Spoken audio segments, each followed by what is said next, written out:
ഗൂഡല്ലൂരിൽ കനത്ത മഴയ്ക്കിടെ ധർമ്മഗിരി മേഖലയിൽ വെള്ളപ്പൊക്കത്തിൽ പുഴ കടന്ന കാട്ടാന ഒലിച്ചുപോയി. രക്ഷപ്പെട്ട ആന കരയിലേക്ക് കയറി. വിവരങ്ങളുമായി ഞങ്ങളുടെ പ്രതിനിധി സച്ചിൻ ചേരുന്നുണ്ട്. സച്ചിൻ, വലിയ ആ ദൃശ്യങ്ങളിൽ കാണുന്ന പോലെ തന്നെ ശക്തമായ മഴയാണ്.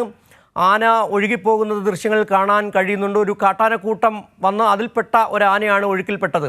ആനയ്ക്ക് പരിക്കുകളില്ലാതെ രക്ഷപ്പെട്ടുവെന്ന് അറിയാനും കഴിയുന്നുണ്ട്. എന്താണ് വിവരങ്ങൾ?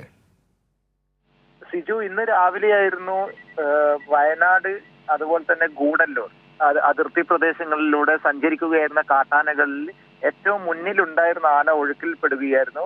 സ്ഥിരമായി ആന സഞ്ചരിക്കുന്ന ഒരു പാതയായിരുന്നു ഇത്. ആനത്താരയാണ്. വയനാട് അതുപോലെ തന്നെ തമിഴ്നാട് അതിർത്തിയോട് ചേർന്നിട്ടുള്ള ഗൂഡല്ലൂർ ഭാഗത്താണ് ഇത്തരത്തിലൊരു പാത ഉള്ളത്. ചെറിയൊരു രീതിയിലുള്ള കാട്ടാറ് ഈ മേഖലയിലുണ്ട്. ഇന്നലെ രാത്രി ഈ പ്രദേശങ്ങളിൽ പെയ്ത ശക്തമായ മഴയെ തുടർന്ന് വെള്ളം ഒഴുക്ക് കൂടുകയും തുടർന്നാണ് ആന ഒഴുക്കിൽപ്പെടുകയും ചെയ്തത്. ഏറ്റവും മുന്നിലുണ്ടായിരുന്ന ആനയാണ് ഒഴുക്കിൽപ്പെട്ടത്.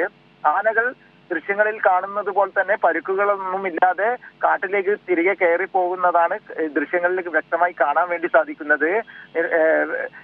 15ഓളം ആനകൾ ഉണ്ടായിരുന്നു എന്നാണ് ലഭിച്ചിരിക്കുന്ന വിവരം. സിജു, ശരി, സച്ചിനാണ് വിവരങ്ങൾ നൽകിയത്. ഗൂഡല്ലൂരിൽ കനത്ത മഴയ്ക്കിടെ ധർമ്മഗിരി മേഖലയിൽ വെള്ളപ്പൊക്കത്തിൽ